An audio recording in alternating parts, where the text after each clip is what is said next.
Vamos dar continuidade a maravilhoso curso. Sejam todos novamente bem-vindos, bem-vindas. E vamos então com muita animação. Me arrepiei. Até me arrepiei. Vamos dar continuidade à aula. E o que a gente está tratando hoje é sobre os recursos humanos das licitações. Afinal de contas, quem faz o que em termos de licitações e contratos? E no último encontro maravilhoso, depois da vitória do Fluminense... Não é isso? Não é isso, presidente? É depois da vitória do Fluminense. E dizem que o Vasco não ganhou, mas também não perdeu porque não jogou. Né? Não perdeu nem ganhou, porque também não jogou. Então, nesse ponto, nós temos, portanto, os recursos humanos. E a gente viu, quem faz a fase preliminar preferencialmente. Em regra, quem conduz a fase externa, ele será determinante, empregado público permanente ou servidor estável, e o fiscal do contrato pode preferencialmente será servidor estável e empregado público permanente. Foi ali que a gente acabou. E nesse ponto, qual é a responsabilidade de cada qual? E nesse momento, há que se ter um voo ainda maior em termos de responsabilidade de quem fiscaliza, de quem conduz as licitações. Afinal de contas, estamos aqui falando notadamente para gestores das licitações, sejam fiscais de contrato, sejam pregoeiros, etc. E aqui 2 artigos eu gostaria de destacar para os senhores e as senhoras. Em primeiro lugar, o artigo 10 e em segundo lugar, o artigo 28 da Lei de Introdução às Normas do Direito Brasileiro, e eu vou começar com esse artigo 28. E muitas vezes havia punições, e na minha opinião, com o maior respeito, até desarrazoadas dos órgãos de controle, em relação a autoridades que sequer sabiam do que estava acontecendo. Vamos imaginar que eu tenho um contrato e um fiscal de boa fé, mas com déficit de habilidade para fiscalizar, ou por culpa, negligência, ele deixe que um contrato seja feito e que cause dano ao erário. Esse cidadão poderia ser punido por multa, pelo direito sancionador? Ora, muitas vezes há uma boa fé, muitas vezes esse fiscal sequer poderia saber que aquele cano ele era de uma espessura menor por conta de que ele não tem esse conhecimento, etc.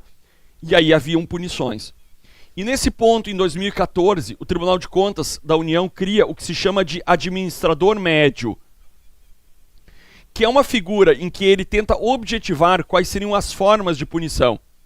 Há uma boa-fé do Tribunal de Contas, mas gerando uma externalidade negativa desproporcional e muito ruim.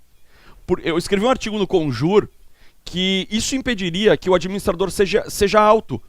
Como assim? Que ele ousasse. Afinal de contas, eu devolvo a perguntas aos senhores e às senhoras. Algum administrador teria condições de contratar uma novidade pela Lei 14.133? Ele se arriscaria a tal ponto? A gente essa história de marketplace que eu falei ontem, que foi repetida pelo ministro, isso tem há muito tempo. Quem falava, foi o primeiro pioneiro nisso, foi o carioca Marcos Juruena Viela Souto, procurador de Estado do Rio de Janeiro. O primeiro a falar sobre isso nos anos 2000, 2010, 2005. E nunca se implementou. Por quê? Porque ninguém tem, vamos dizer assim, a coragem de submeter isso, arriscar a toda uma auditoria. E aí vamos lá, eu tenho um movimento disruptivo, uma nova tecnologia, tem condições de fazer licitação melhor técnica, mas que técnica? Isso é novo. Como é que eu vou comparar? Como é que eu ver o valor, a orçamentação de algo completamente inédito? Percebam que não é uma coisa tão simples. Então, esse administrador médio, que muitas vezes era punido por, abre aspas, irrazoabilidade, abre aspas, porque não cumpriu as normas adequadas, porque não foi um bom administrador, ou seja, era muito abstrato. E como reação a isso, foi publicado o artigo 28 da Lei de Introdução às Normas do Direito Brasileiro. Isso foi inserido pela Lei 13.655. Juliano, eu estava dando uma lida na Lei de Licitações, que legal. E lá fala que se aplicará as normas da Lei de Introdução ao Direito Brasileiro à Lei de Licitações. Então, ainda que não se aplicasse, a própria lei de licitações determina que assim o faça. Neste ponto, o que diz o artigo 28?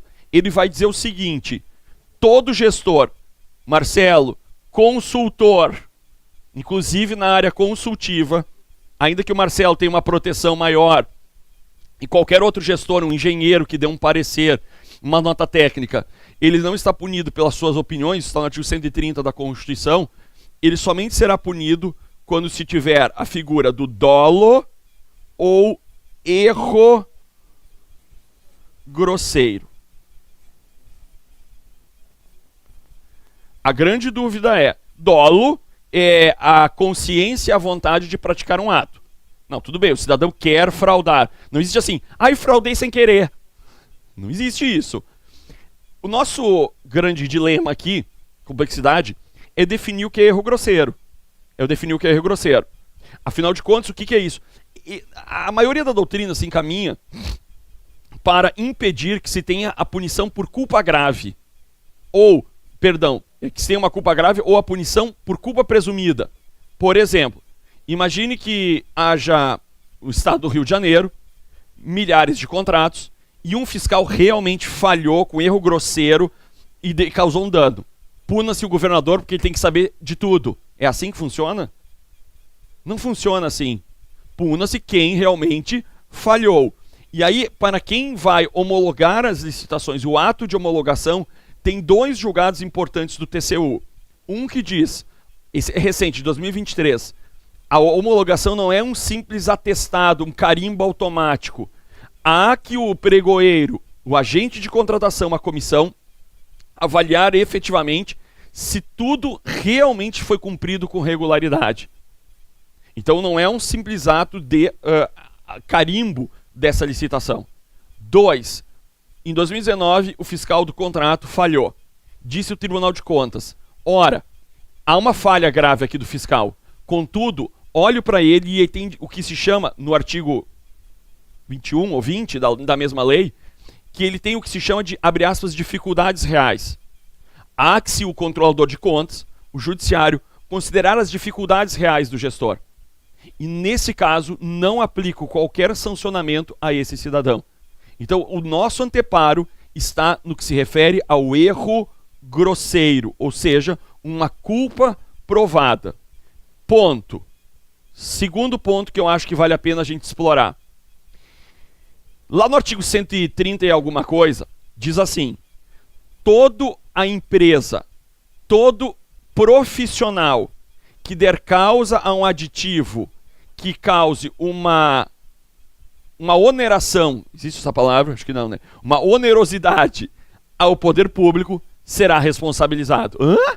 Sim, hoje, desde que seja por falha do projeto. Então, os engenheiros, os arquitetos que eventualmente falharem, fizeram um projeto meia boca, um projeto ruim, e isso causar uma modificação onerosa no contrato, um aditivo que gere uma maior onerosidade, deverão custear essa onerosidade. Mandou um recado forte a quem é engenheiro. Isso seria importante que o Conselho, o CREA, que existisse regulamentações para dizer qual é o nível dessa responsabilidade. Mas isso é o que está na lei. Tudo bem até aí? Terceiro ponto importante da gente explorar ainda nos recursos humanos. O artigo 10 diz o seguinte: a advocacia pública, de nome Marcelo, a advocacia pública, os advogados do conselho, ou, se você trabalha em um outro órgão público, os advogados, eles devem defender o gestor que efetivamente seguiu os pareceres e que está sendo sancionado por conta de alguma apontamento, alguma ação judicial com base nas licitações e contratos.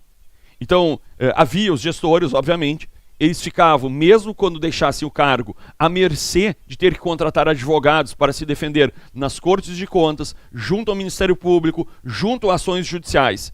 Se não há uma evidência de um dolo, esse gestor seguiu os pareceres da advocacia, efetivamente não há que se dar. Ele não precisará contratar um advogado, ele pode se utilizar da advocacia daquele órgão. Marcelo, você entendeu isso? Isso está... E aí qual é a procuração, a capacidade postulatória desse advogado público? O artigo 10 da Lei 14.133. Dúvidas até aqui? Ainda no tema, eu gostaria de mencionar aos senhores um recado, e é um recado duro. Eu sei que agora pessoas vão ficar embasbacadas, pessoas vão revirar o estômago com o café, e quem comeu muito no café ficará impactado ainda mais, que é o artigo 171. O artigo 171 é um recado à Corte de Contas, talvez o mais duro que eu já ouvi, em uma legislação. Se eu, como advogado público, recebesse um recado desses, eu ficaria bem chateado, de certo modo. Olha o que se disse no artigo 171, me permite a leitura com os senhores. E velho tem que trocar o óculos, que agora eu vou botar o óculos de perto. A gente começa a ficar velho, fica agora o óculos de perto. Diz assim: na fiscalização do controle será, então não tem choro, observado o seguinte: viabilização de oportunidade de manifestação dos gestores. E aí continua. Ou seja, quer dizer que então os gestores uma vez foram apontados e não deram ampla defesa? É um recado duro para o Tribunal de Contas. 2. Mas assim, não para por aí. Inciso 2. Deve o controlador de contas adotar procedimentos objetivos e imparciais na elaboração de relatórios tecnicamente fundamentados. Se o legislador vem e diz: Tribunal de Contas, você deve colocar relatórios objetivos e imparciais conforme a técnica, é porque um dia o relatório não veio. Uau. Ou seja, Tribunal de Contas tem que ser imparcial e objetivo, não é subjetivo. Eu posso contar uma história, presidente? Um dia, lá no Rio Grande do Sul, teve um cidadão que fez uma licitação no município para merenda escolar. E aí ele foi apontado pela auditora do Tribunal de Contas e disse o seguinte: essa licitação está equivocada, vou glosar.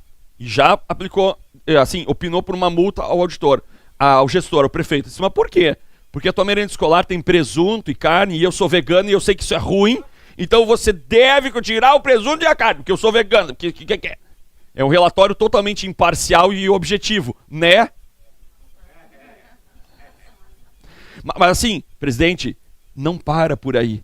O recado foi ainda mais forte.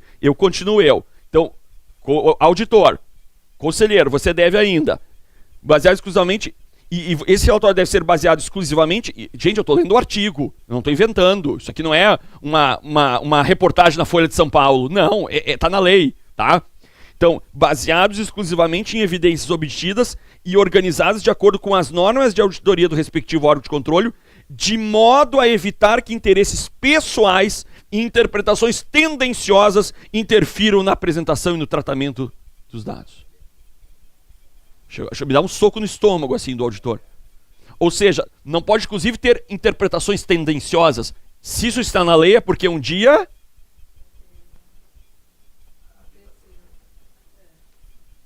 Dizem, um colega meu, procurador do município grande do estado do Rio Grande do Sul, da Grande Porto Alegre, um dia eles pegaram um relatório da Assembleia Legislativa, um edital de licitação da Assembleia Legislativa do estado do Rio Grande do Sul, e só mudaram o brasão, copiaram o edital e publicaram, aí botaram o brasão do município.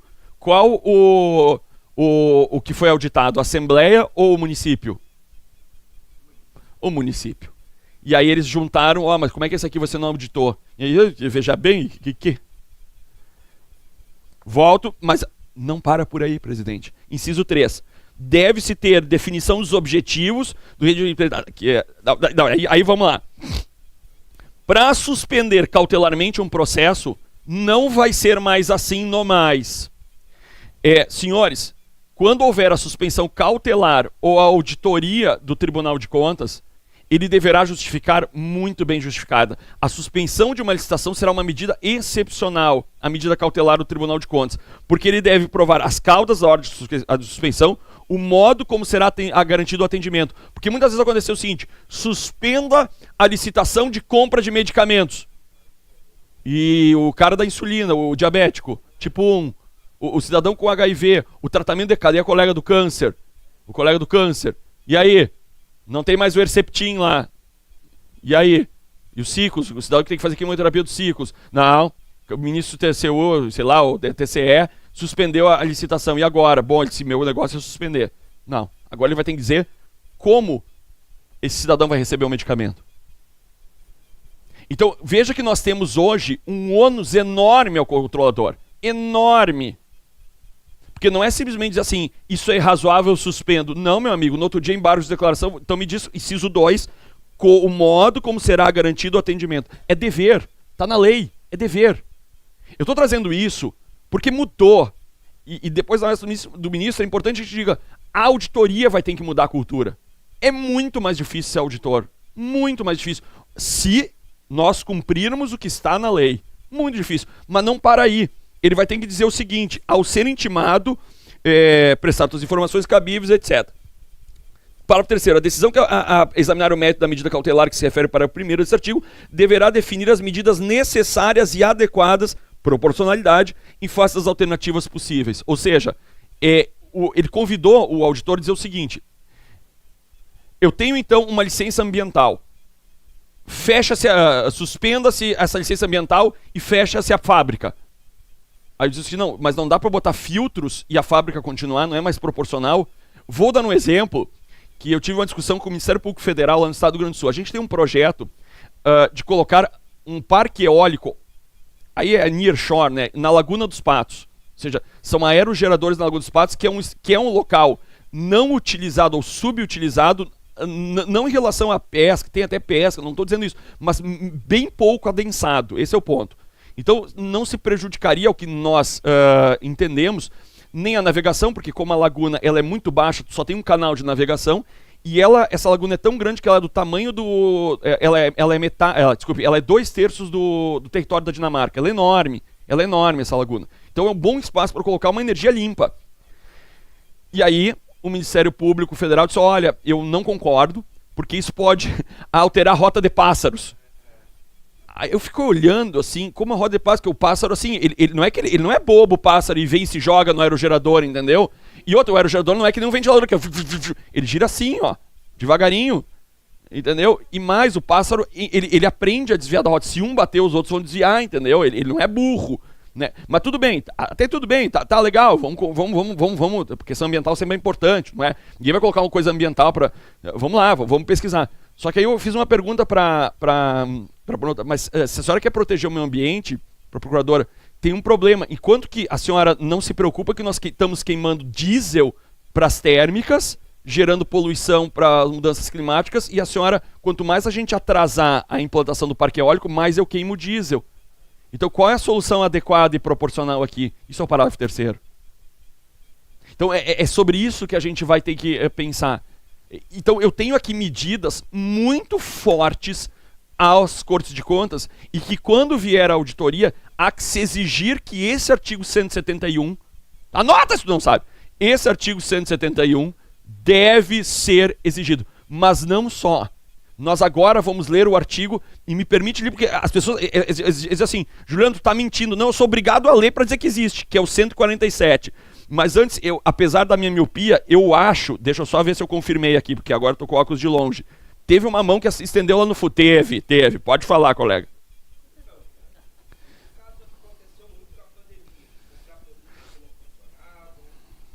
Sério? Isso aconteceu? Agora minha ingenuidade se foi. Isso aconteceu muito na pandemia, né? De comprar produtos que não funcionavam, remédios que não foram utilizados. Nesse caso, quem responde? O comprador, o fiscal ou o gestor? Eu acho que o fiscal ele vai dizer o seguinte, não fui eu que comprei, eu tenho que fiscalizar quem entregou. O cidadão que faz a licitação diz o seguinte, cara, eu estou executando o que está me falando. Na verdade, quem assim, não dá pra... É que, assim, como diz o Delfim Neto, me julguem pela circunstância daquela época. Vamos pensar o seguinte. Havia uma corrida para medicamentos. Então, o cara comprou mais medicamentos do que deveria. Tá, mas naquela época não havia um desespero, ninguém tipo assim, ele ia ser punido se faltasse e foi punido agora porque sobrou. Mas ele comprou a mais por quê? Porque ninguém sabia quando ia acabar a pandemia. Então, só tem que cuidar isso. A gente não pode ser tão absoluto assim. Mas vamos lá, faz de conta que realmente teve uma super compra que não era devida. Partindo do pressuposto de que ele atuou mal. Bom, é quem realmente redimensionou errado essa situação. Mas nesse caso teve dolo e teve erro grosseiro também. Não, aí você que está dizendo, se teve óleo, não sou eu. Eu estou partindo da boa fé, né? Eu estou partindo da boa fé. Porque, assim, eu vivi a pandemia e foi um horror. Meu filho nasceu durante a pandemia. E aí me disseram assim, vai faltar fralda. Foi bem na época que ele nasceu. Ah, fui lá e fiz um estoque de fralda. E aí sabe qual foi o dilema? Ele não se adaptou à fralda. Ele ficou todo embolotado. Aí eu cheguei lá na loja e disse, amigo, olha só, aconteceu isso. Aí disse, não, tá, eu te troco aqui. Ele viu a minha nota lá, tá, não, eu te troco. Aí acabei trocando por vinhos, entendeu? Foi uma grande troca. Saí com uma RN por vinho, entendeu? Acho que foi uma grande troca, entendeu? Mas enfim, aí eu comprei uma, se adaptou, agora vamos, entendeu? Porque na época ninguém sabia o que ia acontecer, todo mundo dizia, vai faltar, ninguém sabia se ia morrer, vamos lá, cara. Tem gente que morreu, outros estão com comorbidade até hoje, então eu acho que é muito difícil julgar naquela época. Mas partindo que teve um erro grosseiro, aí pode-se haver uma punição. Você entendeu isso? Mas eu não vou parar aqui. O 147 é outra redenção maravilhosa. Porque agora a gente vai falar sobre a anulação de uma licitação. Assim, para resumir, assim, o nosso título, o nosso resumo inicial. Anular uma licitação será uma medida excepcional. Esse é o primeiro ponto. Segundo ponto, agora a frase é bombástica. Agora a frase é aquela frase que se pegar descontextualizada eu tô lascado. Que é o seguinte, se fizer um corte nesse vídeo, vão dizer que eu estou dizendo que tem que fazer licitação ilegal. Não estou dizendo isso, já estou fazendo meu disclaimer aqui. Muitas vezes a lei determina, lei 14133, que se mantenha uma licitação ilegal, fraudulenta, corrupta, assim, tem que avacalhar mesmo, ser exagerado, jogado aos seus pés. Entendeu? Sabe, Cazuza, exagerado. Pode-se manter uma licitação ilegal, fraudulenta, corrupta, ainda que, assim ou seja, se mantenha uma licitação nesses termos. Quê? Sim. Vamos dar um exemplo. Imagine que se tenha comprado, em homenagem ao colega da Covid, que se tenha comprado respirador, fez uma licitação, comprou por dispensa, o caso de emergência, uma licitação para respirador em agosto de 2020, auge da pandemia. E esse respirador, ainda que o preço estivesse, pagou-se 300% a mais. Ou seja, claro, superfaturamento. E aí, antes de entregar os respiradores, de faturar, de pagar, tem uma liminar do TCU. O que acontece? Pessoas vão morrer. Então você resolve essa situação como? Com perdas e danos e direito sancionador. Mas você não deixa as pessoas morrerem. Esse é o ponto da lei. Goste ou não, mudou a forma de encarar as licitações. Porque ele vai dizer o seguinte, constatada irregularidade de procedimento licitatório ou na execução contratual, caso não seja possível o saneamento. Ou seja, primeiro tenta sanear. Tá, pregoeira? Primeiro tu tenta sanear. Muito bem. Ah, não deu ampla defesa. Cara, dá ampla defesa, começa de novo e vambora. Sabe, a decisão sobre a suspensão, a execução ou sobre declaração de nulidade de contrato somente será adotada na hipótese em que se revelar medida de interesse público com avaliação, entre outros, dos seguintes fundamentos. Ou seja, você deve avaliar. Então, quando alguém vai me anular, o Ministério Público, o Judiciário, o Controlador de Contas me anular uma licitação, eu já vou entrar com embargo de declaração. Esse vai ser o principal artigo do Marcelo. Ele vai dizer o seguinte, peraí, eu estou vendo aqui na sua decisão que não tem nenhuma motivação desses incisos. E você deve motivar com esses incisos. Porque antes de anular uma licitação, e o gestor também, para anular uma licitação, tem que motivar qual impactos financeiros e econômicos. Ali, ó, 40% das obras paradas. Mas aí eu, como já assisti várias palestras do ministro, ele desenvolve, e tem uma outra informação importante que ele traz. O ministro Benjamin. 40% dessas obras, aí vai ter uma coisa meio Dilma, 85% dos 40%, né? 85% dessas 40% das obras paradas é por falta de pagamento. Aí não dá, né, velho? Agora vamos dizer que esses 15% são por nulidade da licitação. Primeiro você vai ter que ver o impacto econômico, porque parar uma licitação tem impacto econômico. Vamos pensar o seguinte, eu tenho uma barragem. Barragem tu não pode parar. Se tu parar, o rio leva embora. Fora o impacto ambiental do concreto ser levado pelo rio, você tem que reconstruir de novo. Então não pode parar o impacto econômico e financeiro.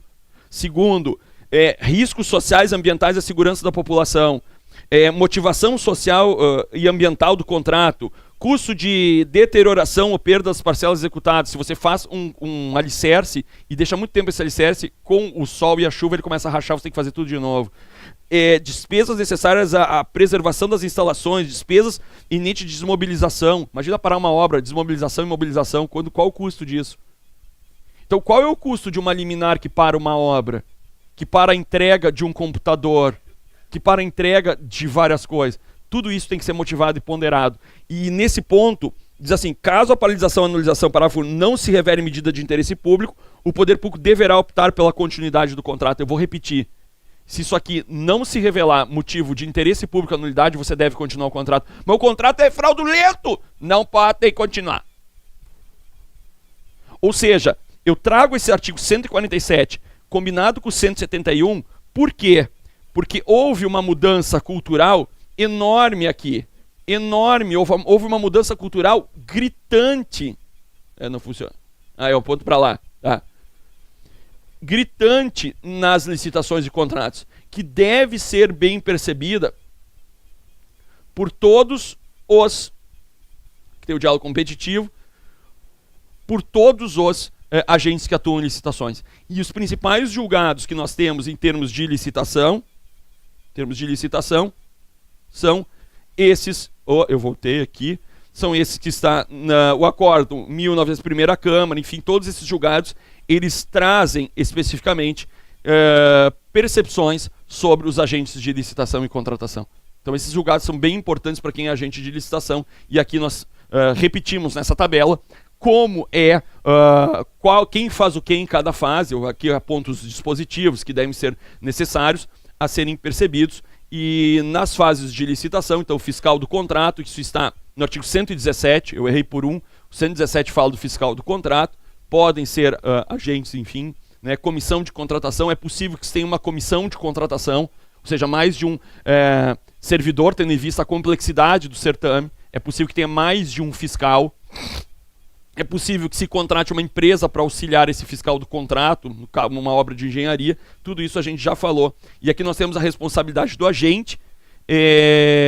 O acórdão 1241/2022, pleno do TCU, interpretou que é erro grosseiro, e a Corte considerou que o erro erro grosseiro tem vários itens: conduta ilícita, dano ou resultado ilegítimo, nexo de causa, enfim, eu tenho aqui vários julgados que eu trago para os senhores, efetivamente, para saber o que é dolo ou erro grosseiro, de como o Tribunal de Contas vem interpretando toda essa noção de licitações e contratos administrativos, ok? De como ele vem interpretando essa responsabilidade do gestor e do fiscal nesses vários dispositivos e julgados. Então aqui eu fiz um resumo para os senhores levarem para casa e terem debaixo da algibeira para eventual atuação nas licitações e contratos. Dúvidas até aqui? Se não temos dúvidas, vamos perceber que a lei inovou em mais uma questão. A gente sabe que contrato de obra não se confunde com contrato de prestação de serviço, e não se confunde com contrato de bens, e não se confunde com locação, ou seja, são contratos com uma lógica, uma estrutura, uma base econômica, um objeto e com regras diferentes. Prestar um serviço é diferente de fornecer um computador. Ou seja, e prestar um serviço com mão de obra exclusiva ou sem mão de obra exclusiva é muito diferente. Se assim ou a legislação, a partir do artigo 40, ela estruturou regras, o que ela chamou de disposições setoriais, para cada um dos contratos que ela achou importante. Então ela fez disposições para as obras, disposições para os bens, disposições para os serviços. Então quando os senhores e as senhoras estiverem atuando nas licitações, por exemplo, a Vânia atua na prestação de serviço, ela vai cuidar de interpretar o artigo 6º, as disposições de equilíbrio econômico-financeiro da repactuação, mas ela vai cuidar das disposições setoriais de serviço. Quando eu estou adquirindo um bem, eu vou ter que mirar nas disposições do pregão, mas a fase interna ela vai cuidar também do artigo 12 a 18, enfim, seguintes, na verdade é o 12 ao 27, 28, 27, 28, não importa, o 27 e 28, né? E também as disposições setoriais de aquisição de bens. Então, bem importante para quem vai atuar na prática, cuidar para sempre ler também as disposições setoriais do objeto do contrato que se está a contratar, que está a adquirir. Lembra a primeira fase que eu disse na aula, que era para anotar. Ai, quem não anotou? O objeto contratado determina tudo em licitações. Ele é que define, ele é o rei das licitações, ele é a nossa bússola, o leme das licitações, que é o objeto contratado, não mais o valor, com exceção daqueles contratos de engenharia lá que os caras, entendeu? Dos 300 mil. Tá. Nesse caso, um dos requisitos da licitação é o parcelamento. Né? O parcelamento que não é fracionamento, ele é incentivado pelas licitações. E para a gente falar de parcelamento, eu queria... Então, o nosso tema de agora é o parcelamento. E aí...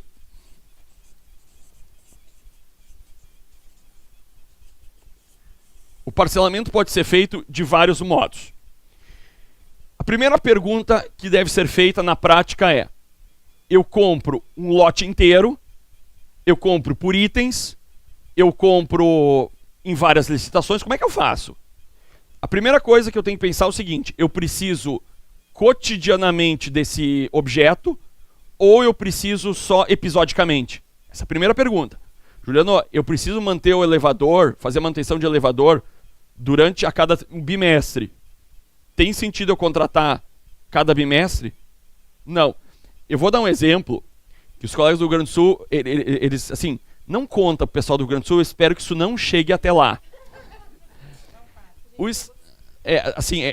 Essa imagem não é minha e nem essa voz não é minha, eu nego. Cara, o estado do Rio Grande do Sul tem a maior feira da América Latina de agricultura, que é a Expo Inter, que é uma feira muito famosa, bilhões de reais são negociados nessa feira. Ela é muito importante para o estado do Rio Grande do Sul, que é um estado agrícola, com muita base agrícola e também a base industrial, Caxias, Bento, ali, enfim, mas muita agrícola, principalmente na parte sul. Então, é algo muito importante do estado do Rio Grande do Sul. E dizem que toda vez que tem a Expo Inter é um corre-corre para contratar colocação de stand, iluminação, internet. E dizem, que eu acho que não é verdade, que há muitos anos, como é tudo contratado assim, né, no desespero, né, e o Tribunal de Contas às vezes fecha um olho e dois olhos, dizem, eu acho que não é verdade, né, que sempre o cara que bota o biombo é o mesmo, na emergência. Dizem, eu acho que não é verdade, tá? É tudo intriga. Velho, se você sabe que todo ano vai sediar a Expo Inter, você não pode contratar episodicamente, você vai contratar por 5 anos, 10 anos. Ou seja, você vai ganhar economia de escala. Então você vai fazer uma licitação para... e aí, claro, obviamente você vai fazer uma licitação por itens, mas uma mesma licitação para vários itens. O biombo, a energia, o layout, sei lá, a segurança, o pessoal, o som. Ou seja, você vai... Então, vamos fazer uma licitação de merenda escolar aqui que poderia ser de buffet, tá? De buffet.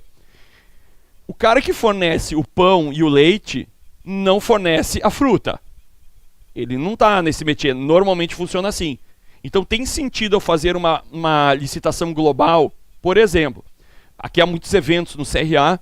Eu vou fazer, então, a licitação do evento. O cara que fornece o buffet fornece o som e o áudio? Então, mas eu preciso de ambos os dois, para ser pleonástico, ambos os dois para o mesmo evento. Então eu poderia fazer uma licitação que pode ser global, por itens ou por lotes. Qual é a diferença? Licitação global, eu quero o evento pronto. Ou seja, você me fornece tudo. Por exemplo, vamos dar um exemplo. Construção de uma escola. Eu não licito assim, o cara que constrói a parede, aí o outro faz a elétrica, eu faço por itens. Não, eu quero o global. Velho, se você tem que recontratar o elétrica, você faz. O estaqueamento é com vocês. Isso é o global. Por item, eu tenho uma mesma licitação, mas vários contratos. Então eu tenho aqui o som, imagem, Pode ser que o cara do som não forneça a imagem, o buffet. E o que mais poderia ser? A apresentação. A Érica. Né? Faz de conta que aqui não tem apresentador, né? O cerimonialista. Né? Que tu bota a apresentação cerimonialista. Então eu tenho item 1, item 2, item 3 e item 4. Aí eu sou uma empresa aqui do som. Os colegas, dá o som, dá o som, dá o som. Né? Os colegas do som vêm me dá aqui. Aí disse, colega, por que tu não vai no buffet? Eu não forneço buffet, meu negócio é som, rapaz. Meu negócio é apertar botão. Esse dia eu disse pros colegas ali do som, né? Disse, meu sonho é ter uma profissão que eu só aperto o botão. Sabe o que eles me disseram? Mas tem que saber apertar qual o botão certo. Me deram na lata, entendeu? Isso lá na fronteira do Rio Grande do Sul é bofetão, tiro e bico da bota, rapaz. Né? Mas voltando. Então, nesse caso, então, eu só não brigo com eles, porque tu nunca briga com alguém da imagem. Eles podem te prejudicar para sempre, né? Tá? Muito bem. Então, eu tenho o som, aí o outro faz a imagem. Então, eu vou ter uma licitação parcelada em vários itens. Tá, mas quando eu faço isso? Depende, dialoga com o mercado. Vou dar um exemplo. A gente teve que comprar EPI, equipamento de proteção individual para guarda-parque. Então, era o óculos, o capacete, a bota, o abafador. O cara que fornece o abafador não fornece o óculos. Faz sentido eu fazer uma licitação global? Cara, o cara do abafador, para ele ganhar, ele vai ter que comprar no mercado, vai me cobrar muito mais caro. Que vai repassar. Aí a gente dividiu em dois grandes lotes de itens. Na verdade, a gente meio que misturou aqui. Porque a gente juntou assim, quem fornece óculos, enfim, fez um... E aí juntou os que, né, para separar. Mas eu poderia ter. Porque também não valeria a pena o seguinte, ó, o item, o óculos, não sei o quê, porque daí eu misturaria muito. Eu teria muito fiscal do contrato, seria horrível. Então, tudo depende de como é que você vai utilizar a licitação. É perceber se o mercado se combina para parcelar em relação aos itens. E o que é o lote?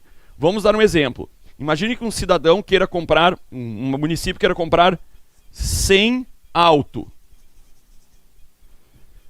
Tem 2 empresas que fornecem 100 automóveis.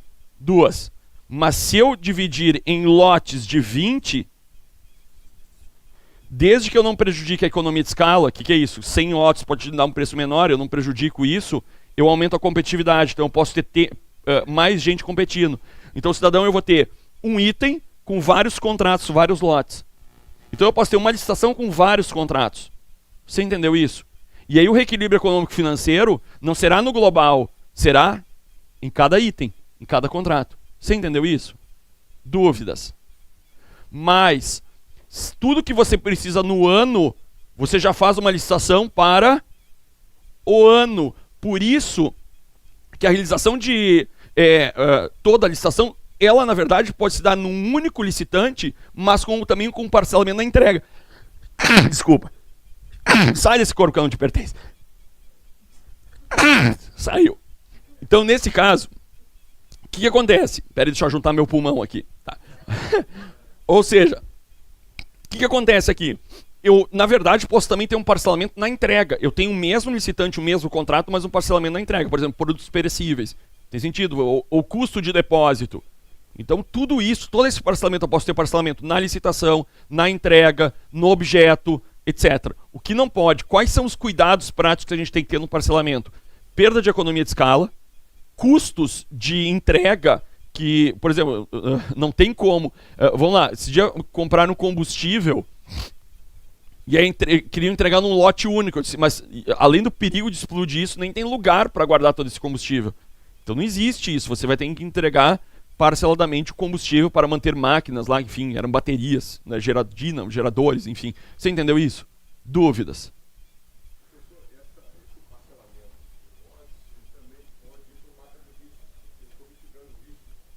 Excelente. O colega diz o seguinte, esse parcelamento pode ir para o mapa de riscos. Porque eu estou mitigando riscos. Riscos e custos. Porque muitas vezes o parcelamento, ele mitiga também custos. Então, vejam, o TCU tem vários julgados incentivando o parcelamento. Vários julgados incentivando o parcelamento. Eu vou contar uma história. Veio uma para mim que foi ótima. O pessoal fica louco, mas eu tenho que apontar.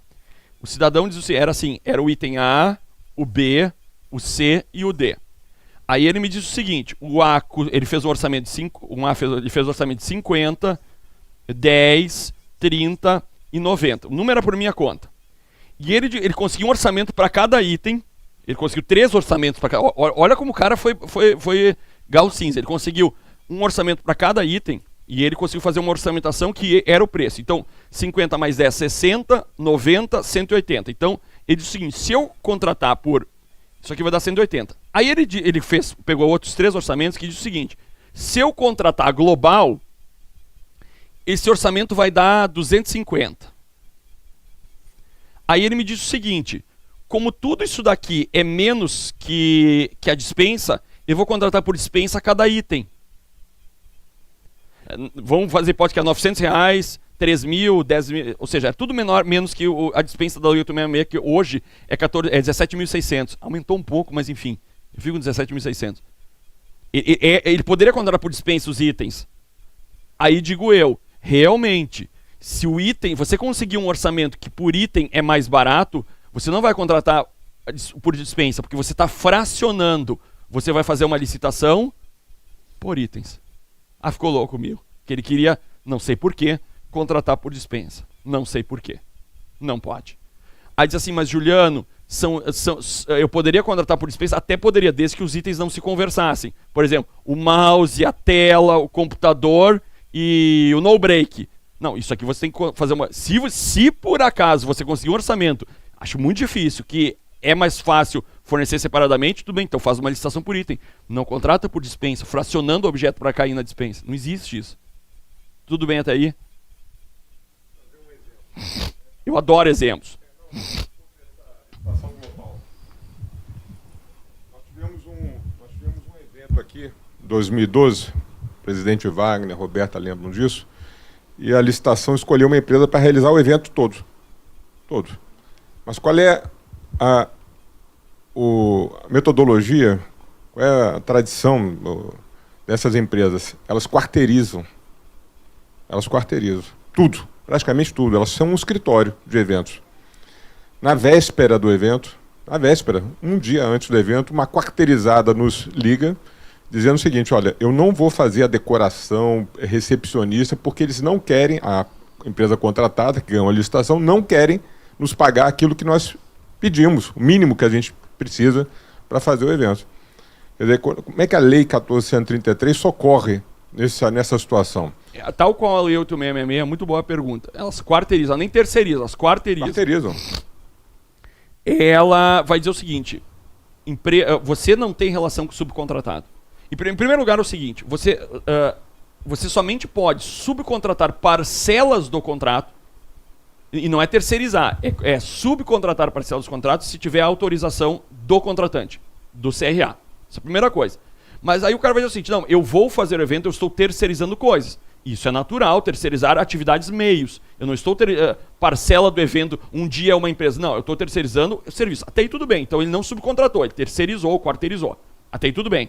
Então, ele diz, é eu o evento. Ah não, então se você não subcontratou, você é o responsável. E aí se veio essa manifestação, você vai chegar para o preposto da empresa contratada e vai dizer, meu amigo, você tem que fornecer. E é atividade e é obrigação de resultado. Porque não adianta você me entregar o evento no outro dia. O bolo de casamento depois da festa, isso não existe. O bolo de casamento tem que chegar até o dia da festa. O show tem que estar no dia marcado da festa. Então, o evento foi marcado, você tem que entregar a decoração naquele dia. E eu tenho essa informação, você vai ter que ir para o preposto. E aí, o que tem que fazer o fiscal do contrato? Ele tem um documento, e aí cada um chama de algum... Cada um tem um nome para esse documento, que na verdade é a apostila, a anotação de acompanhamento, etc.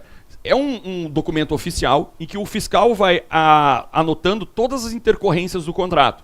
Então é importante que ele anote esse fiscal do contrato nesse documento de acompanhamento de fiscalização de obra, de fiscalização do contrato. Ele vai assim, documento de acompanhamento do contrato número 001 de 2023. Aí vai dizer o seguinte, que fui contratado pela empresa Eventos Bonitos LTDA, ou Decorações Típicas LTDA, CNPJ tal, que ela não vai, porque não me pagaram esse valor. E outra, você vai ter que dizer o seguinte, isso é um problema de vocês. Eu vou te dar um exemplo muito parecido que aconteceu e foi julgado pelo STJ. A União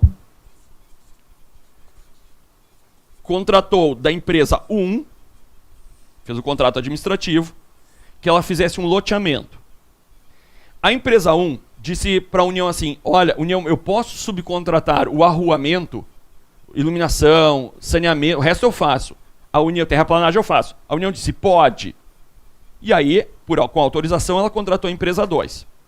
A empresa 2 cobrou 50 para fazer o loteamento. O arruamento.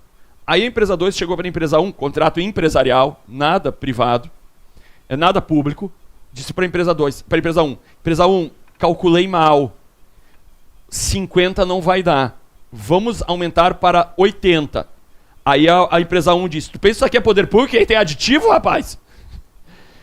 O problema é teu. Aí a empresa 2, que deveria ter feito essa pergunta desde o começo, fez um pedido de acesso à informação e foi ver quanto a empresa 1 cobrou pelo arruamento. Ela tinha cobrado 150 do poder público. E estava subcontratando por... levou para o TCU, STJ. Sabe o que disse o STJ? Disse o seguinte. Isso aqui é um que em direito norte-americano chama undue influence. Ou seja, o problema é de vocês. Vocês são vacinados, vocês atuam no mercado, vocês sabem as regras empresariais. Você atua em engenharia, se o preço ficou mal, o problema é teu. Risco do negócio. Agora, eu tenho um problema aqui de superfaturamento evidente. E aí ela mandou noticiar por TCU. Vê o que está acontecendo aqui, porque aqui eu tenho uma eventual evidência de problema aqui. Mas se vocês se decidam, julgado improcedente a demanda, problema de vocês. Só que esse contrato aqui, você tem que entregar. Então você vai cobrar da empresa 1 e vai dizer o seguinte, me entregue, porque já tem gente reclamando aqui. Então já deixa anotado no fiscal do contrato. Não sei se eu respondi. Quem mais? Temos aqui, nesse canto, nesse flanco da aula.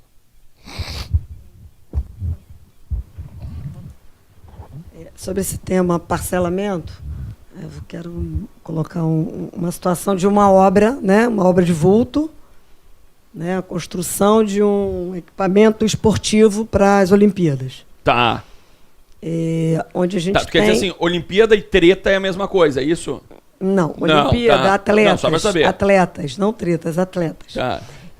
Onde a gente tem dentro do projeto alguns serviços que uma empresa de construção civil não realiza. Ela não tem equipe técnica. Perfeito. Exemplo, ar-condicionado. O ideal é que seja licitado separado. É certo ou é errado licitar separado? Você licita a obra e licita o ar-condicionado separado. Assim, é uma boa pergunta. Sempre esse é o dilema do licitante, de quem gestiona a licitação. É um dilema. Quem vai te dar essa resposta serão os incisos do parágrafo 2º. Por exemplo, a viabilidade de divisão. É viável dividir? De certo modo é viável. Então passa para o inciso 2.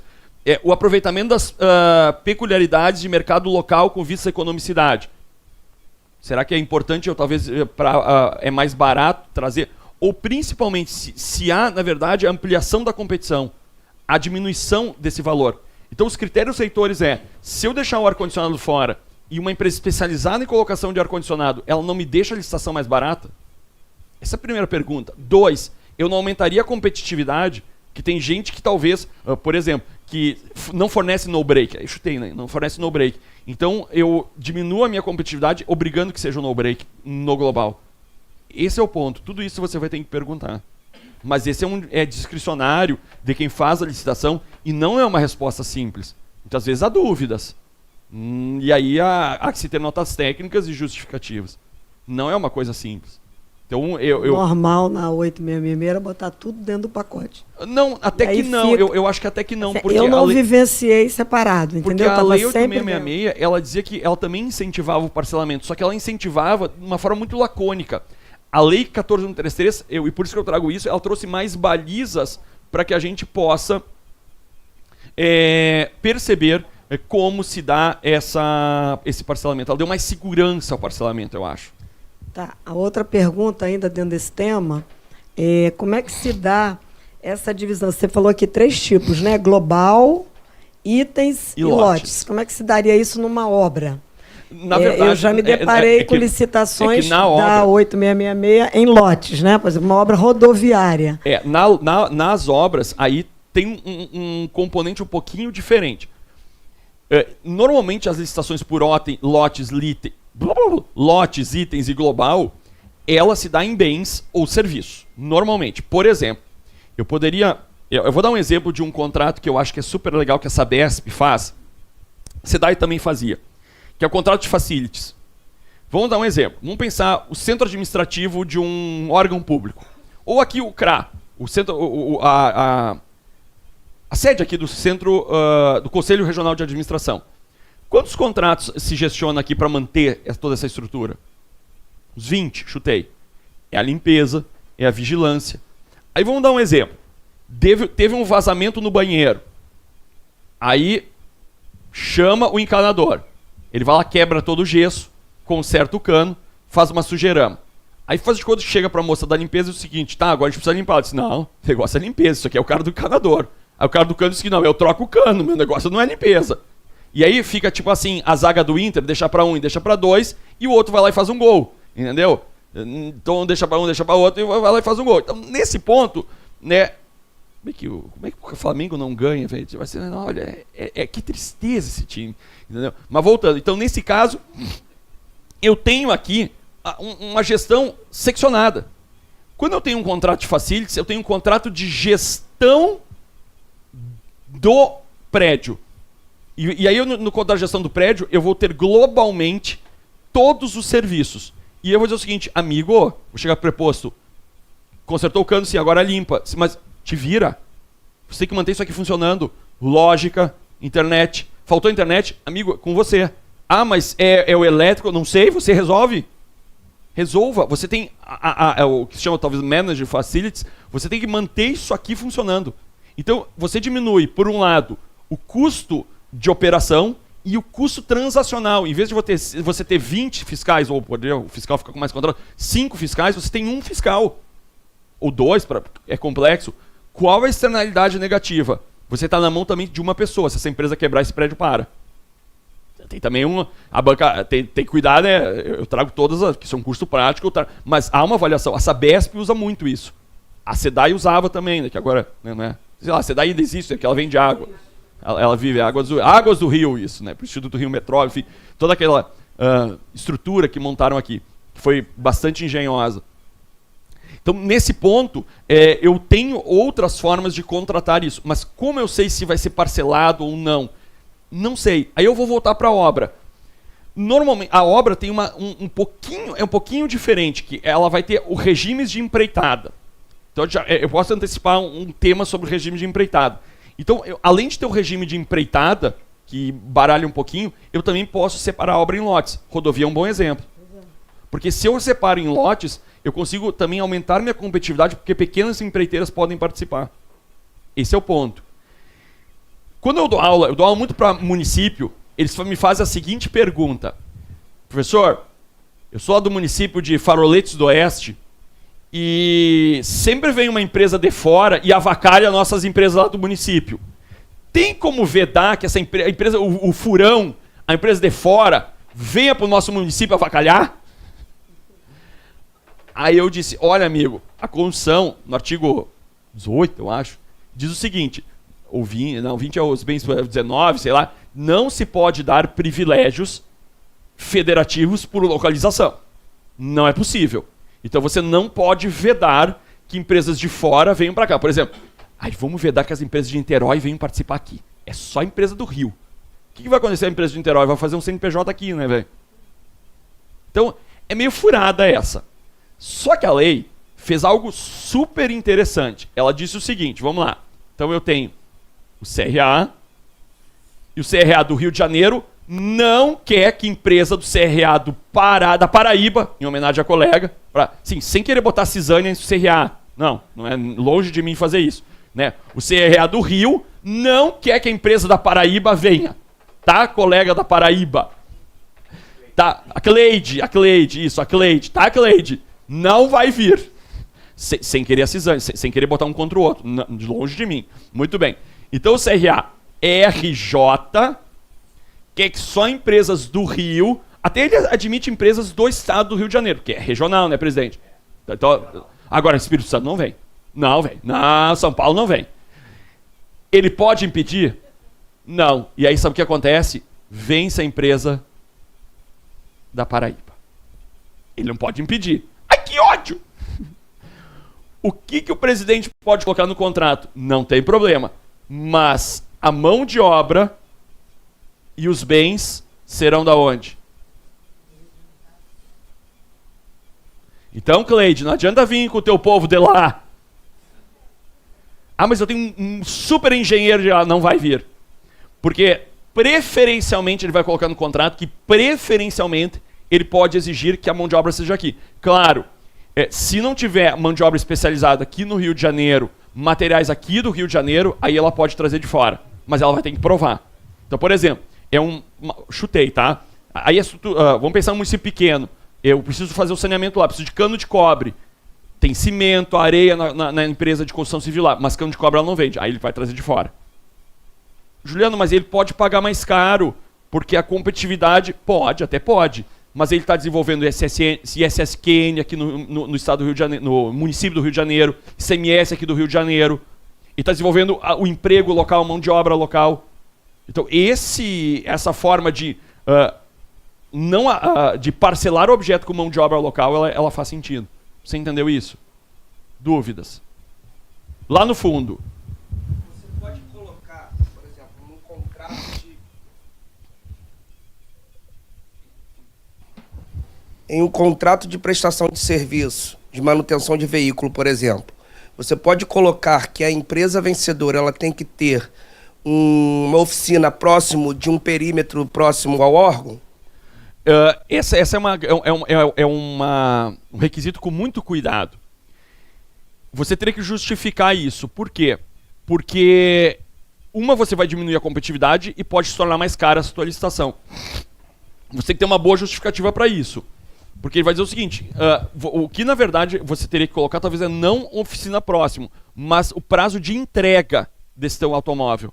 Claro que tu vai dizer o seguinte, mas problemas mecânicos são variáveis a entrega.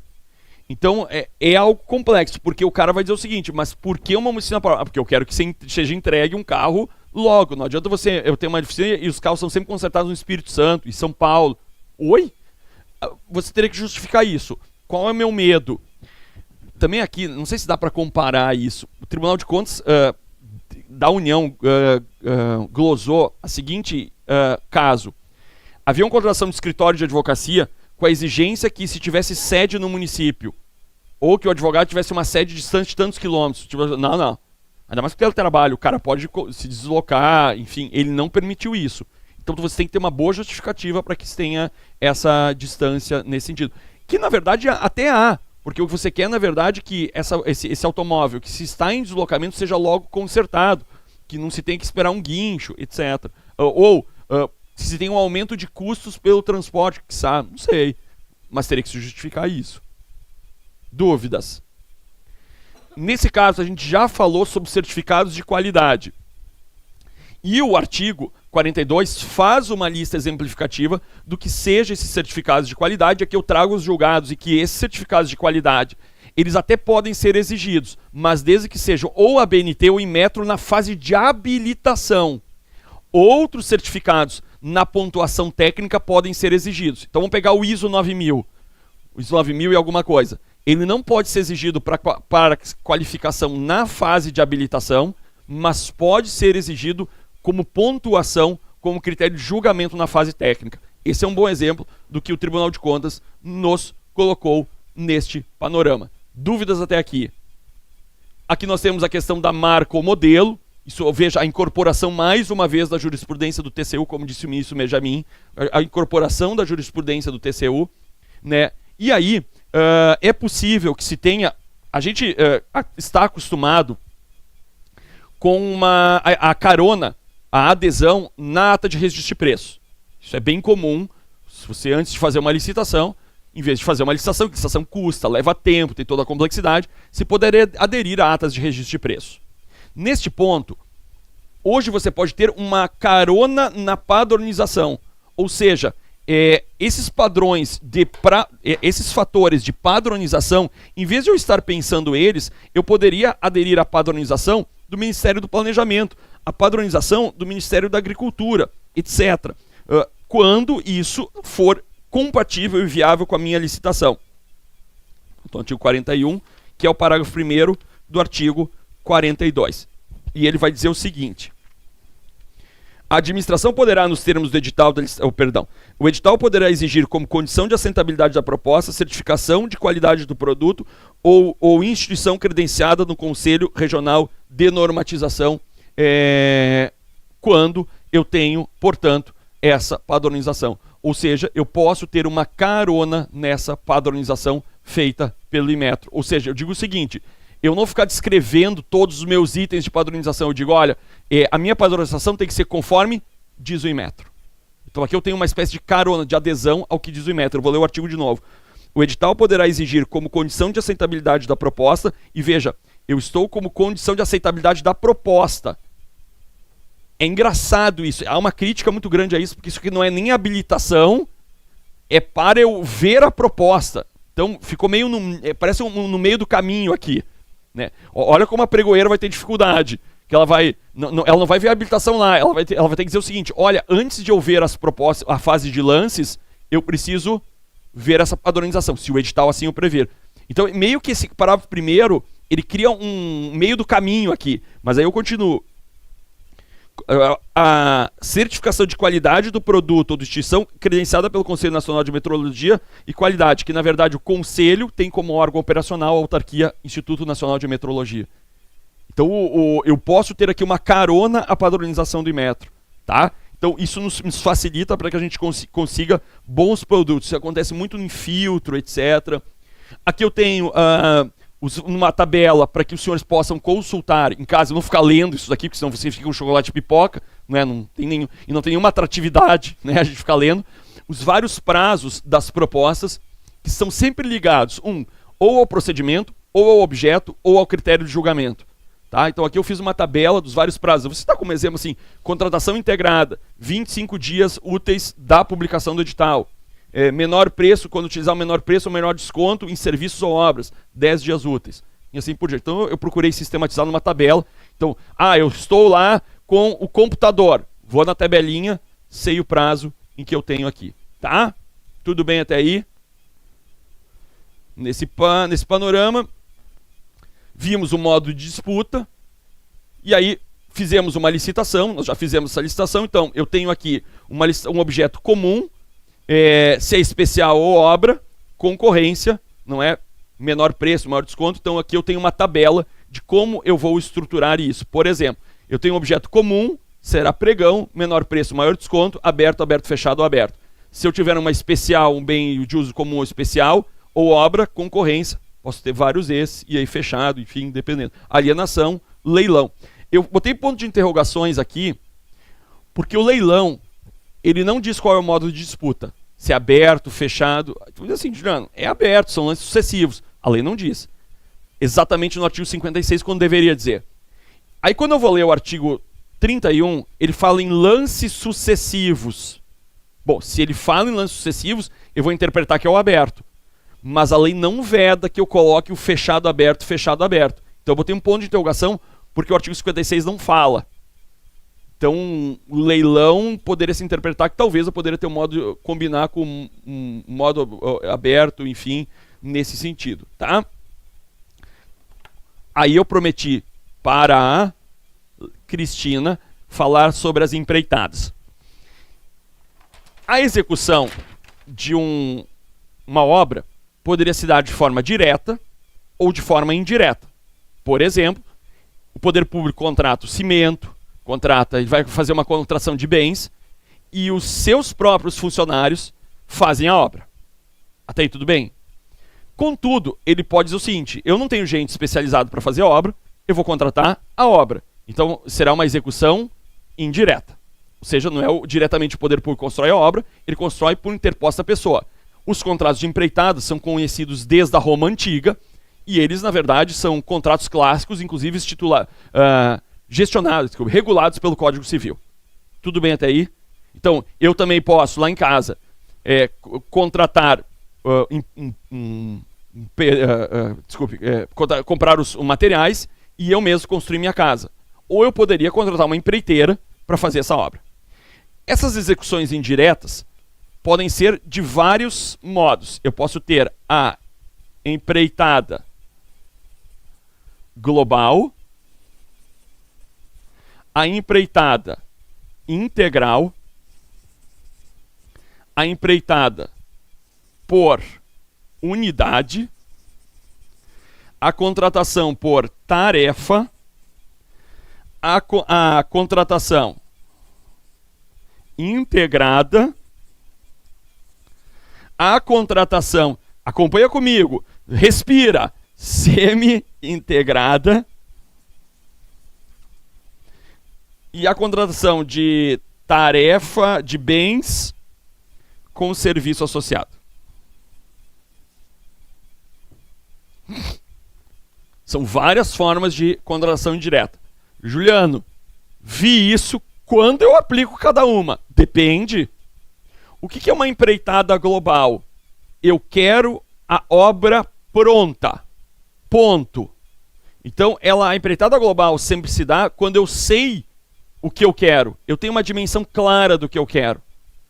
A empreitada por unidade de medida é quando eu não sei quanto eu vou gastar para essa obra. Por exemplo, reforma. Quem é que já fez reforma aqui? Eu já só ouvi uma palavra, horrível. Reforma é o que começa do nada e vai ao infinito, né, Vânia? Vai ao infinito. E se tu programou 100, cara, bota 200.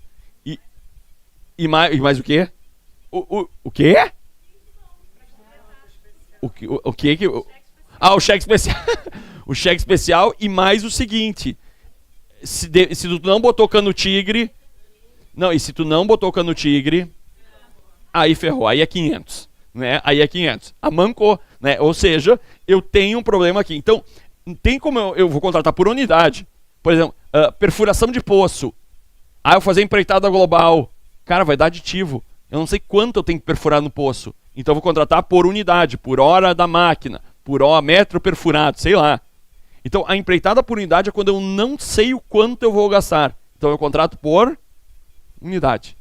Empreitada global é quando eu tenho uma dimensão do que vai acontecer. Então, eu vou construir uma nova sede do CRA. Empreitada global. Eu vou reformar o CRA. Empreitada por unidade. Talvez faria mais sentido. E a empreitada integral ocorre o seguinte. Eu quero é uma empreitada global com funcionamento. Posto de saúde. Eu quero o posto de saúde e funcionando. Não adianta me entregar o prédio, eu quero ver se funciona, eu quero ver se a elétrica funciona, se tem o ar-condicionado que filtra poluentes específicos para não ter infecção hospitalar e assim por diante. Até aí tudo bem? Tá. Nesse caso, contratação por tarefa, são pequenas tarefas, a pintura, a instalação dessa lâmpada, ou seja, e aí claro, você poderia contratar pintura, por exemplo, ou por unidade ou por tarefa, você que sabe. E o que é a contratação integrada ou semi-integrada falada pelo ministro? Vamos pensar o seguinte. Numa obra, eu sempre tenho que ter, ou na maioria das obras, 3 documentos, e a minha engenheira me ajuda. O chamado anteprojeto de engenharia, o que se chama de projeto básico,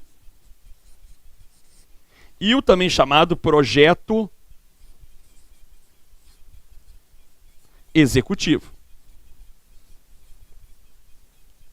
Vamos pensar o seguinte. Anteprojeto de engenharia. Descreverá mal ou bem o que eu quero construir. Um estádio com 50 mil lugares, com tantas entradas, nhenhenhé. Projeto base. Ele vai dimensionar isso de uma forma mais específica. Eu preciso tantos quilos de cimento, ferro, nhenhenhé. E o projeto executivo vai dizer como eu vou construir, qual é a metodologia construtiva. Primeiro vem o estaqueamento, depois eu vou erguendo, paralelamente a erguer as vigas, eu já vou construindo não sei o quê, e assim vai. Vamos dar um exemplo mais bucólico. A colega de nome, tu, ali entre as duas, eu achei. Cláudia, vejam a emoção da Cláudia. Cláudia.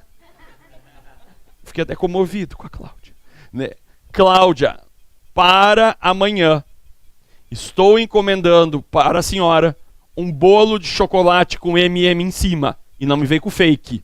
É M&M, que vai ter auditoria aqui. Então, olha meu anteprojeto de engenharia. Bolo de chocolate, 3 camadas, cobertura e M&M em cima. Tudo bem? Projeto básico. 3 ovos, 2 kg de farinha, tantos pacotes de fermento. E o projeto executivo, a receita. Primeiro tu vai botar o ovo ou o fermento? O ovo, tá? O fermento vai por depois, mulher, tá louco? Tá? Então eu tenho aqui como eu vou fazer. Tudo bem até aí? Tu me corrige se eu tô falando bobagem aqui, tá? Por favor. Assim, e entre eu e a colega, confia na colega, tá? Que é engenheira, ok? Se estiver falando muita bobagem, tu só me puxa a orelha. Em 2010, tivemos uma notícia alvissareira. Vamos sediar a Copa do Mundo, Copa das Confederações, Olimpíada e Paraolimpíada no Rio de Janeiro. Só eu me emocionei. Como é que foi a Olimpíada aqui no Rio? Foi bom ou foi ruim? Depende para quem, professor. Muito bem. Nesse caso, professor, a Olimpíada tudo bem, o problema foi a pré-Olimpíada, tá? Muito bem. Não teve legados ao Rio de Janeiro da Olimpíada? Tá bom.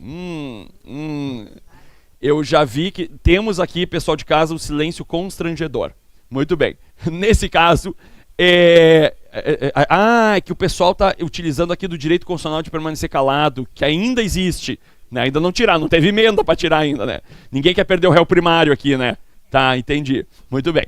Então, o anteprojeto de engenharia, eles olharam e aí perguntaram para o presidente da CBF na época qual o desafio do Brasil para sediar a Copa do Mundo. Ele se tem 3. Qual, presidente? Aeroporto, aeroporto e aeroporto. Não tem como receber as pessoas com os aeroportos da forma como estavam, disse ele. E aí o pessoal disse assim, então vamos fazer as obras pela lei 8666. O pessoal olhou, tu tá louco? 8666?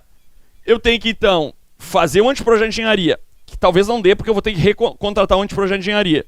Então eu contrato alguém para fazer o anteprojeto, alguém para fazer o projeto básico. Então eu tenho que preparar a licitação, fazer a licitação, executar esses documentos. Já passou 2 anos. Aí eu vou pegar esses documentos, se não der problema, vou licitar esses documentos para executar a obra. Vai dar tempo? 2014, 4 anos? O que o pessoal fez? Como é que é? Bid, build, bid, build. Né? Bid, suite, bid, build. Né? Então eu faço um bid pro suite e um bid pro build. Não dá tempo. Então eu vou utilizar o que diz bid, suite, build. Ou seja, eu tenho aqui execução, né? Esse documento aqui sempre Estado fornece. Sempre. Porque senão eu digo assim, mercado, me constrói um estádio com 50 mil lugares, mas como? Você decide. O mercado deixa para mim. Né? Vai ter algo suntuoso. Não, você vai ter que decidir. Tanto que eu digo assim, eu esqueci o nome. Cláudia. Eu digo, Cláudia, eu quero um bolo de chocolate com M&M em cima. Mas como você quer? Quantas camadas? Você decide. Vem aqui um bolo de casamento.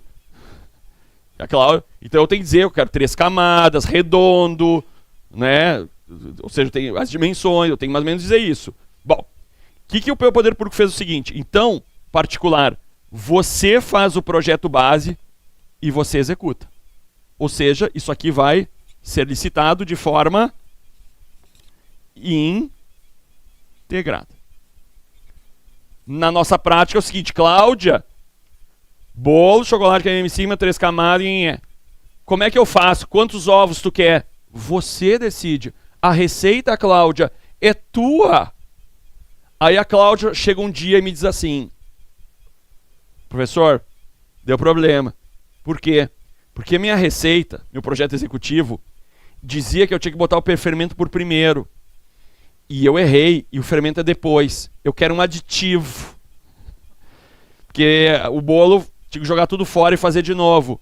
O que eu vou dizer? Cláudia, a receita é sua. O problema é seu, não tem aditivo. A pessoa, como? Eu vivi sempre de aditivo.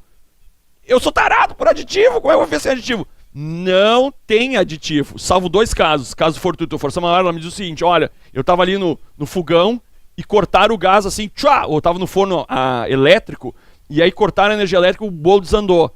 Realmente, fortuito. A gente vai ter que negociar, vou dizer o seguinte, cara, tá, eu vou te pagar o que você investiu no bolo, mas não quero mais o contrato, ou vou pagar o bolo e dizer, me traz outro contrato, ou enfim, entendeu? Paga um novo bolo. Ou eu vou dizer o seguinte, Cláudia, pensei melhor, eu quero morangos em cima. Bom, meu amigo, aí eu vou ter que te cobrar um a mais, né? Um aditivo para colocar os morangos. Bom, aí tudo bem. Agora, fora isso, erro no projeto básico, erro no projeto executivo, com você, Cláudia. Você é a senhora da Receita. E aí, bem quando surgiu, isso aqui surgiu no artigo 9º do RDC, do Regime Diferenciado de Contratações, e agora veio com uma forma muito mais especificada na lei.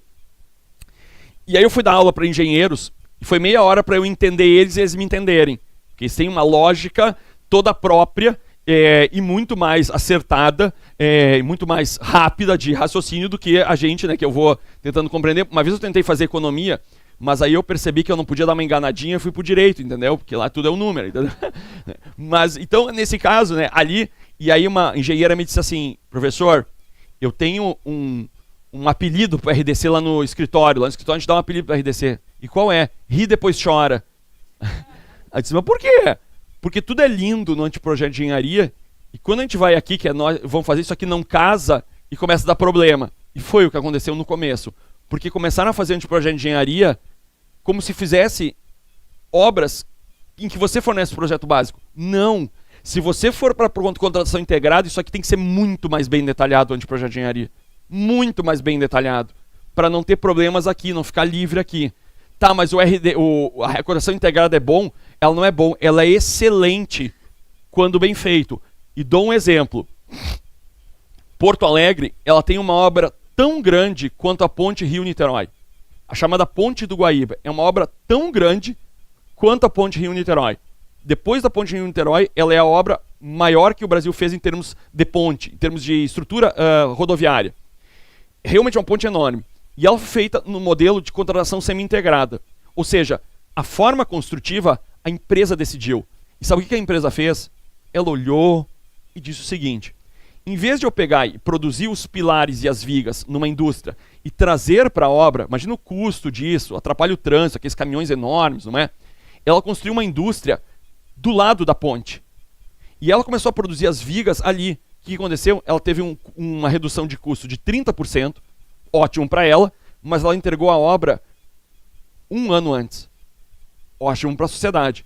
Porque ela tinha mais flexibilidade na forma de construir. A gente não sabe, a gente tem mais dificuldades de construir de forma perfeita, tal qual o mercado sabe mais nesse ponto. Então, eu penso que nas licitações a contratação integrada ela vai fazer todo sentido, porque o mercado ele tem visões construtivas e expertises que a gente não domina.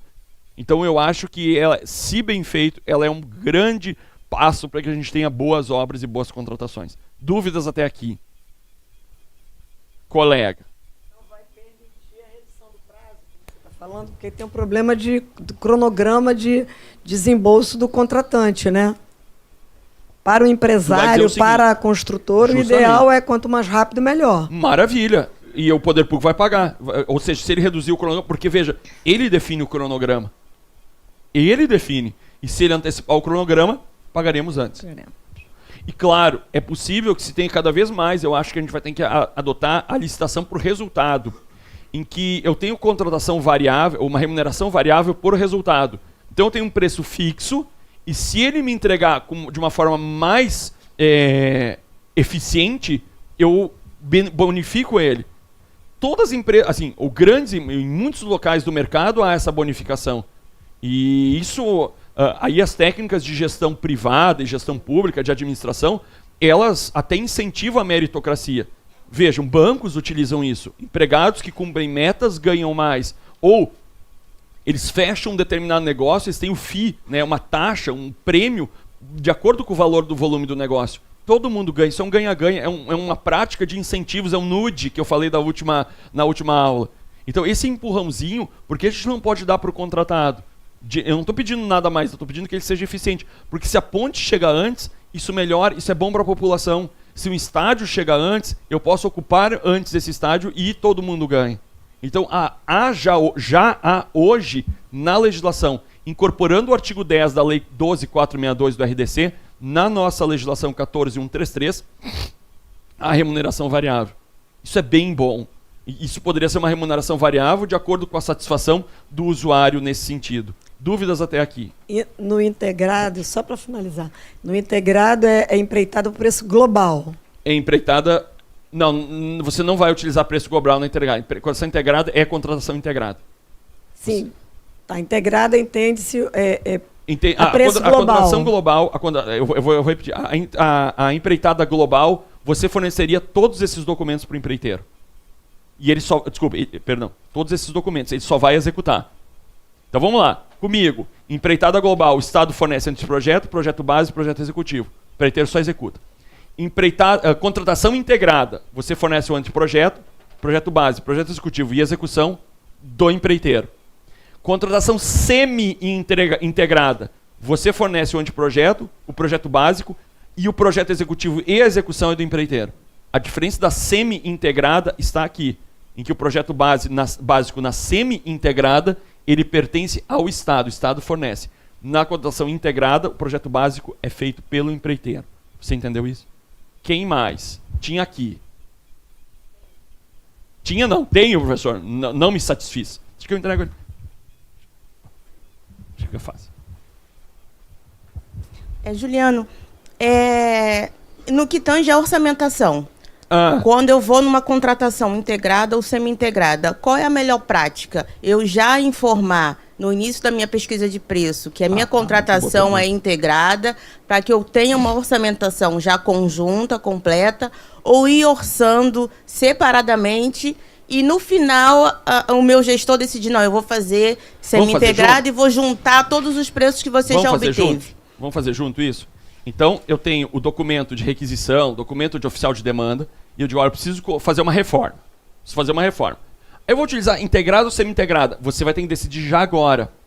Por quê? Porque se você fizer uma contratação por empreitada global, você já vai ter que pensar no seu projeto básico. E aí você já vai ter que ter pronto, ou o teu engenheiro fazer, ou você contratar esse projeto básico. Se você pensar numa contratação integrada, você não tem projeto básico, você já vai para o TR e a partir dele fazer a orçamentação. Então essa é uma decisão integrada que você faz aqui, antes do teu TR. Você entendeu isso? Porque para ter TR, que na verdade nas obras você nem tem direito TR, você tem um projeto básico. TR é o projeto básico, entendeu? Não, não é desenho. O projeto básico não é desenho. Tá?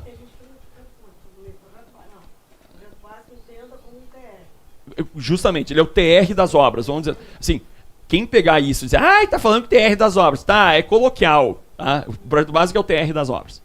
Entendeu? Então, a decisão que você vai ter que ter em orçamentação, nesse caso, já será aqui, depois da sua requisição. Você já tem que decidir o que você vai fazer. Claro, você poderia ter o ETP, dizer que é talvez o teu ETP aqui, dizer o teu estudo técnico preliminar, dizer que a contratação integrada é melhor. Eu simplifiquei a coisa aqui. Você entendeu isso? Esse é um ponto. Muito boa pergunta. Quem mais? A reforma do Maracanã estaria na semi-integrada ou na integrada?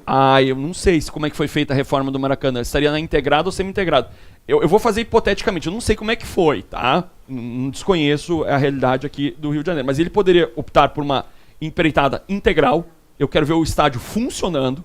E aí, Estado do Rio de Janeiro... Desculpe, município, perdão. Foi o Estado? Como eu não sei. Tá, foi o Estado do Rio de Janeiro que fez, enfim. Ainda que o estádio seja municipal. Mas é estadual. O teatro municipal também é estadual. Isso eu sei. Tá, mas, então o Maracanã não pertence ao município do Rio de Janeiro. Tá. Pertence ao Estado. Tu vê como eu sei tudo sobre o Rio de Janeiro.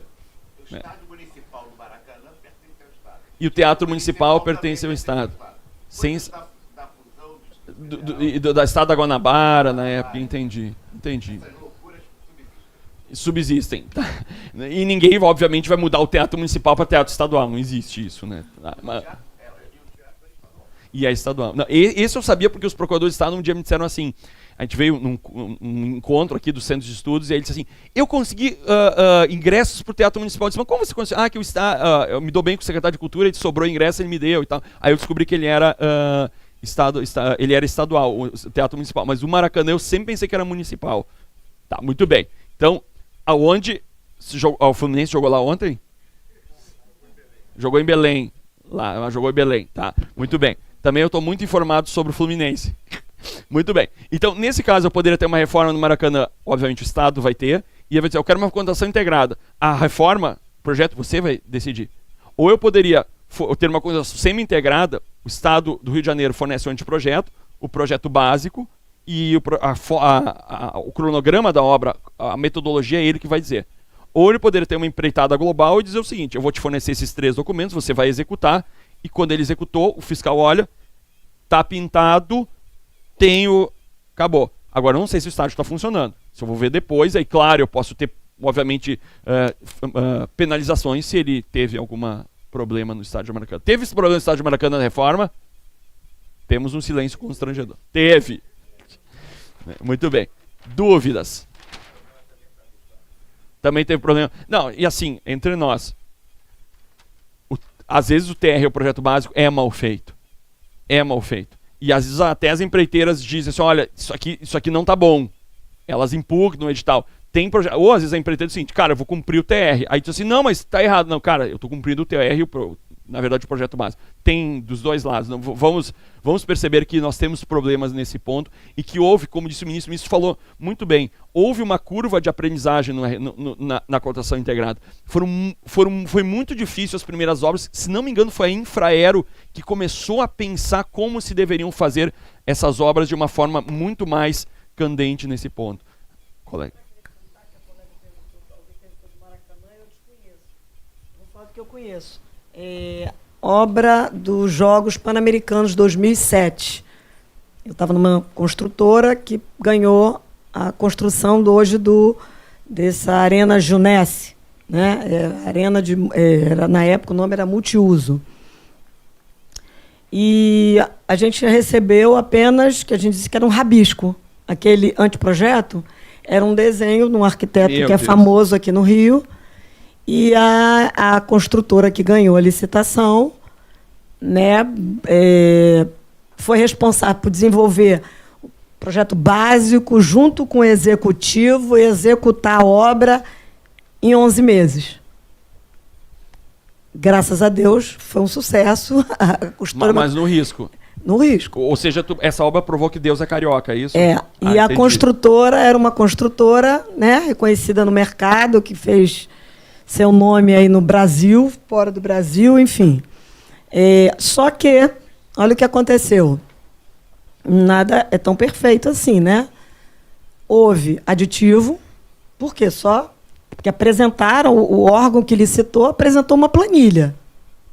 Não dá, empreitada por preço unitário. Bah. Como é que vai prever tudo de um projeto que você ainda não tem? Por preço unitário. Por preço unitário. Puxa. No final, teve um aditivo que não foi suficiente. Teve que fazer o quê? Uma nova licitação complementar. Então, assim, acredito, eu que estou do lado de cá, das licitantes, também prezo pelo bom funcionamento da 14133, porque gera muito problema para quem ganha. Né? Muita discussão, muita reunião, até conseguir terminar e está aí, graças a Deus. E depois... Também tive a experiência dos Jogos Olímpicos. Também trabalhei em uma das obras, fui vencedora de uma das obras. Lá, a gente recebeu, durante a licitação, junto com o edital, recebeu o projeto básico desenho, tá certo? Para poder diferenciar aquilo que eu expliquei aqui, porque não é, eu tinha o TR e recebi um projeto básico. Assinei o contrato, recebi o projeto executivo, completamente diferente do básico, mais caro. Tínhamos que fazer mágica para o pé caber dentro do sapato. Alterar o projeto que não fazia parte do escopo da construtora para conseguir fazer a obra. Então, vamos acreditar que essa lei veio para melhorar os projetos básicos, enfim. As obras. É a frase do presidente, não existe país subdesenvolvido, existe país subadministrado. Então, a gente tem que, na verdade, administrar também essas obras, enfim, esses projetos.